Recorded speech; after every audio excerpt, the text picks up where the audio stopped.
Muy buenas tardes. Mi nombre es Verónica Uribe. Soy profesora asociada del Departamento de Historia del Arte de la Universidad de los Andes en Bogotá, Colombia. Presento la ponencia Burros y Bestias, los bocetos de asnos de Frederick Edwin Church y Martin Johnson Hill en Colombia y Ecuador. Para la sesión número 11, Cuadernos y papeles de viaje, estudios de la naturaleza o apuntes para la construcción de un nuevo mundo, coordinado por María de Fátima Madeiros de Sousa y Juan Ricardo Rey Márquez. La tradición literaria, así como el imaginario popular, hacen pensar en el burro como un animal astuto, pacífico y amigable. En la historia cristiana se le conoce por su rol central al transportar a la Sagrada Familia en su huida a Egipto, lo que le ha dado un papel fijo en el pesebre. Ha sido representado y observado por artistas y dibujantes de diversa índole, quienes con cierta picardía y ternura han encontrado en el burro un animal meditativo y trabajador, pero en algunas épocas también caricaturesco y digno de burla. El Equus africanus asinus es originario del África y fue domesticado por los egipcios hacia el siglo V, hacia el quinto milenio antes de nuestra era común. Proveniente de la familia de los équidos, la palabra burro tiene su etimología en el latín tardío burricus, que significa caballo pequeño.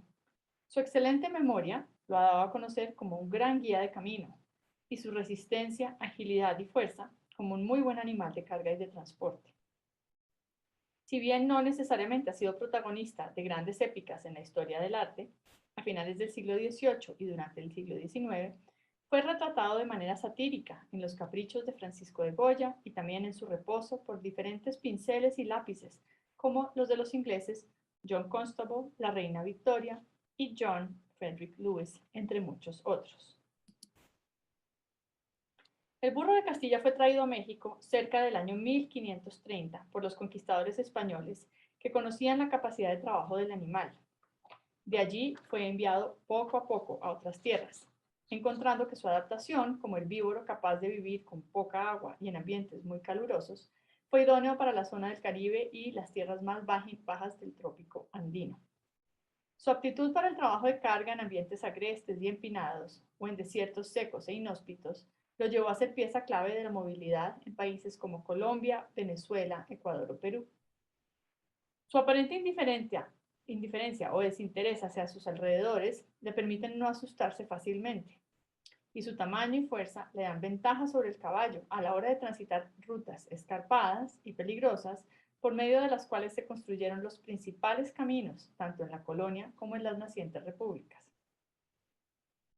Para los viajeros, sean estos extranjeros o locales, el burro ha estado siempre allí, retratado, observado y admirado en medio de su aparente falta de afán de protagonismo. Por ejemplo, el médico y botánico francés Charles Saffray contaba como anécdota de viaje en la década de 1860 que en Cartagena el comercio del agua era muy lucrativo debido a su escasez y que los aguadores, abro comillas, hallan siempre el medio de aligerar considerablemente su trabajo.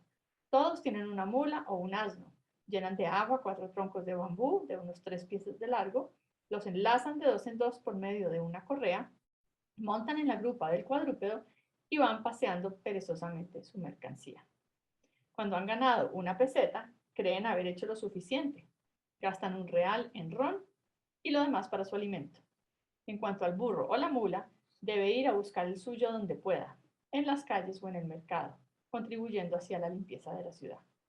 Cierro comillas. El burro, siempre fiel, está listo para ser ensillado o cargado, sin pedir mucho a cambio. Artistas como Camille Pizarro o un dibujante anónimo se detuvieron en caminos de Caracas y Perú para plasmar 1, 2 o 3 burros sobre papel, usualmente de manera bocetada, rápida e itinerante. El burro está siempre ahí, fiel compañero de los viandantes.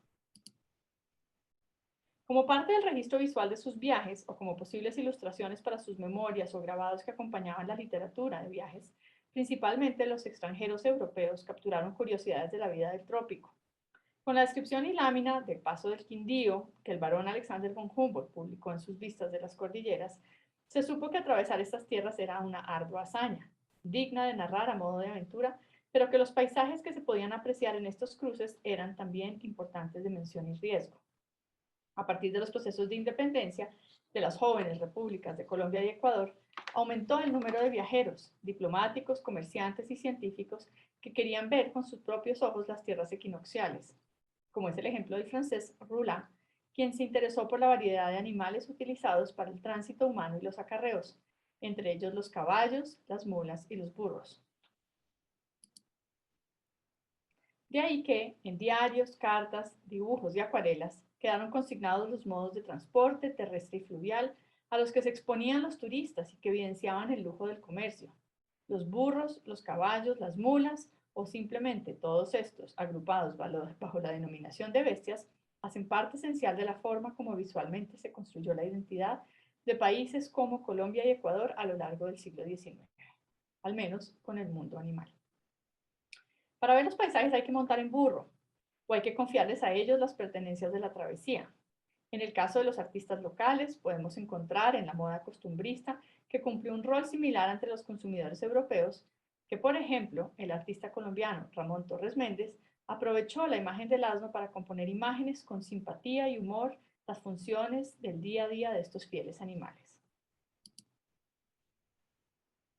Los artistas Martin Johnson Heath y Frederick Edwin Church, artistas estadounidenses de la segunda mitad del siglo XIX, viajaron a Centro y Suramérica en al menos 2 ocasiones cada uno en busca de un paraíso perdido en el trópico, posible también como parte de una demostración estética del conocido destino manifiesto norteamericano. Church viajó a Colombia y a Ecuador en 1853 y luego regresó únicamente al Ecuador en 1857. Por su parte, Martin Johnson Heath visitó Brasil, Nicaragua, Colombia y Jamaica entre 1863 y 1870. La idea del trópico había sido convertida en un topos por las crónicas de viajeros como Humboldt y para recorrer ese trópico se requería de una diversidad interesante de medios de transporte humano y de mercancías, así como de la mirada curiosa del viajero que anota y dibuja. Los 2 pintores viajeros registraron meticulosamente sus observaciones y por medio de bocetos, y a su regreso a Nueva York, convirtieron su experiencia visual en reconocidos lienzos que engrandecían la idea de la naturaleza suramericana. Church por medio de sus paisajes y Heath con sus orquídeas y colibríes. Siendo uno de los principales exponentes de la pintura de paisaje de la Escuela del Río Hudson, Church leyó en 1849 una traducción al inglés del libro de Humboldt, El Cosmos, boceto de una descripción física del universo. Tras su lectura, quiso ver con sus propios ojos la descripción de las tierras frías, templadas y calientes, entender el vínculo entre la grandiosidad de la naturaleza y la atención al detalle, así como ascender el Cotopaxi siguiendo los pasos del sabio prusiano. En su primer viaje, decidió embarcar hacia el Ecuador, pasando por Colombia y regresando por Panamá, acompañado por su amigo y patrocinador Cyrus Field, y cargando varias libretas de dibujo que llenaría su paso por estas tierras durante 6 meses. En su segundo viaje, optó por visitar únicamente el Ecuador, siendo consecuente con su fascinación con los volcanes nevados de ese país. Se conocen al menos 5 bocetos hechos por Church que están archivados en el Cooper Hewitt Smithsonian Design Museum de Nueva York y 2 de Martin Johnson Heath que se encuentran en los acervos del Museum of Fine Arts de Boston, donde estos pintores viajeros en su paso por Colombia y Ecuador hicieron dibujos de burros. Es interesante agrupar y observar estos 6 bocetos en el marco de los viajes de estos artistas, pues son anotaciones que, en principio, parecen no tener mayor alcance en el corpus de su obra pictórica posterior.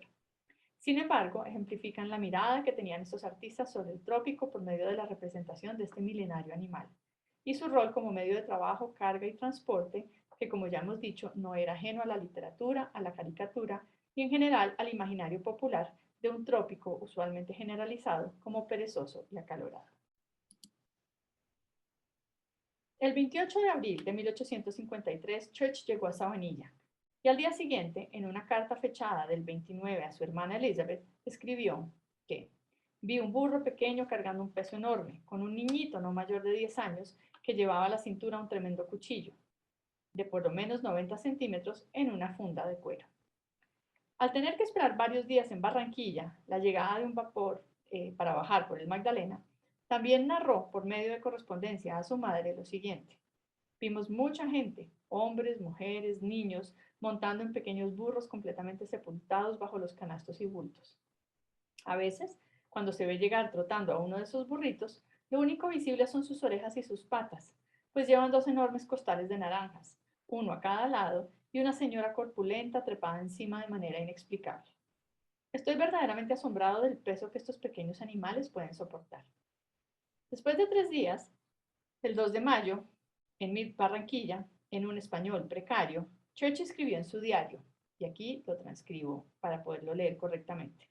Hoy comienzo un diario en español, pero como sucede con tantas otras de mis resoluciones, seguramente voy a descontinuar esta práctica pronto. Esta mañana me levanté muy temprano para ver la denominada Sierra Nevada, pero estaba cubierta por nubes.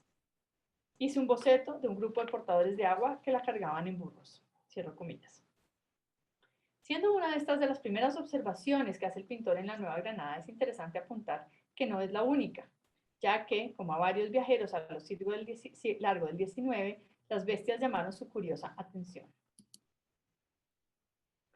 3 días después, el 5 de mayo, Church escribió: hoy hice un boceto a lápiz de un burro. Ayer y hoy ha hecho mucho calor, pero hoy en la tarde la lluvia refrescó el aire. El clima aquí es tan caliente que se me dificulta dibujar. Espero poder aprovechar mejor el tiempo cuando esté en Bogotá. Al día siguiente, aún estando en Barranquilla y antes de comenzar la travesía hacia el sur por el río Magdalena, anotó: hoy hice un dibujo a color de un burro, pero como el animal es tan inquieto y hace tanto calor, fue muy difícil. No es imposible entender que los burros capturaron la atención del pintor, al menos sobre el papel, en su diario y sus cartas. No tenemos la certeza de saber si el artista en sus diferentes anotaciones estaba haciendo referencia a alguno de estos dos bocetos o a este tercero, o a otros dibujos desconocidos, regalados o perdidos. Church continuó la práctica de retratar estos animales en su segundo viaje a Ecuador, donde, en estos dos ejemplares, lo vemos fechando con exactitud el día e incluso en uno de ellos el lugar de ejecución. Esta metodología, a manera de diccionario visual, tan característica de los artistas viajeros quienes a su paso por tierras lejanas retrataban elementos rápidos que después en el estudio podían servir de aide-mémoire o ayuda a la memoria. De manera singular, hay que observar que en el caso de los 5 bocetos que conocemos de Church de burros en Sudamérica, estos aparecen en modo de descanso, pastando, atados, acostados, solitarios. No son retratados en su labor de carga o de transporte, es un acercamiento fuera de contexto a un contexto nuevo. No hay narrativa, no hay ilustración, no hay tiempo ni espacio. Es el burro en su silenciosa esencia, es el burro en su taxonomía. En el caso de Martin Johnson Heath, desafortunadamente existen muchos vacíos en la información sobre sus viajes a Sudamérica. Se conocen más detalles sobre su primera estancia en Brasil, donde incluso pintó algunos óleos de paisajes y donde comenzó su acercamiento a las plantas tropicales y a los colibríes. Su viaje a Colombia es bastante misterioso, aunque existe una magnífica fuente en los archivos de arte americano que permiten ubicar al artista en las cercanías de Santa Marta. Esta trata de una carta citada por varios estudiosos de Heath en la que Church le reclama no haberse desviado para ver detenidamente la Sierra Nevada. Posteriormente, para el mismo año de 1870, el Museo de Bellas Artes de Boston conserva varias libretas de bocetos de Heath, entre las cuales hay una que incluye 2 dibujos de las montañas de Santa Marta y Ciénaga, un dibujo de un paisaje del Sinú, un estudio de varios colibríes que incluyen una variedad identificada como de Bogotá, y el boceto nativo de Colombia con burro con una carga de tallos de maíz y el paisaje de montaña tropical. Todo parece indicar que después de recibir la reprimenda de Church, Heath dio media vuelta e hizo la tarea de dibujar las montañas de aquella zona. El primero de los 2 bocetos de burros de Heath es un dibujo muy especial. De manera aislada y solitaria camina un burro con un hombre encima. Lo único que se reconoce de este par son la cabeza y la parte inferior de las patas del burro, y la cabeza sugerida del hombre. De resto, el animal y el hombre están totalmente cubiertos por las ramas y los tallos de maíz que se apuntan aquí como un entretejido de líneas que se sobreponen unas sobre otras en dirección de izquierda a derecha. El potencial de carga del animal nunca había sido mejor representado. Más parecido a un nido de pájaro, el burro reclina la cabeza hacia adelante buscando fuerza e impulso para continuar el paso. Ver a este asno en pleno trabajo, seguramente al rayo del sol, impactó al pintor lo suficiente para tomar una instantánea del episodio. En paisaje de montaña tropical, las montañas, las palmeras y la arquitectura podrían apuntar también a la zona aledaña a Santa Marta. Si bien el artista no titula ni marca el dibujo de forma específica, la fecha y la similitud del perfil de las montañas con aquellas de los bocetos de la misma zona es evidente. En el primer plano, rápidamente anotado con líneas tenues e incluso un tanto confusas, vemos un burro con una persona y junto a ellos uno o dos niños. Aquí el burro, más parecido a los bocetos de Church, amigo y maestro de Heath, está de pie, quieto, sin afán, esperando a que lo monten o desmonten antes de cruzar nuestra compleja geografía. Cuando se detallan todos estos bocetos itinerantes junto al corpus de la obra de estos pintores, se puede entender el burro como uno más de los elementos necesarios para completar el listado de objetos, animales, plantas y personas que componen la imagen ideal del trópico, construida tras décadas de observaciones y registros variados. La palmera, la orquídea, la enredadera, la canoa, el campesino, la choza, la pequeña iglesia y el burro o la mula son algunos de esos imaginarios obligatorios que permiten traducir la generalidad del paisaje en una imagen reconocible. Esta representación del trópico es entendida por Nancy Leigh Stepan como el producto de una complejidad de convenciones culturales de Europa Occidental.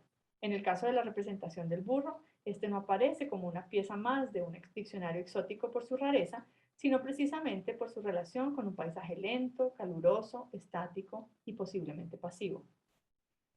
Por medio de estos 7 bocetos, revisados en el contexto de la representación local y regional del burro, el asno, la mula o la bestia como medios de transporte humano y mercantil a lo largo del siglo XIX, se puede entender la representación aislada de estos animales como tipos o íconos de aquel material necesario para el viajero de paso que necesita coleccionar elementos tópicos para la construcción idealista de la zona tórrida.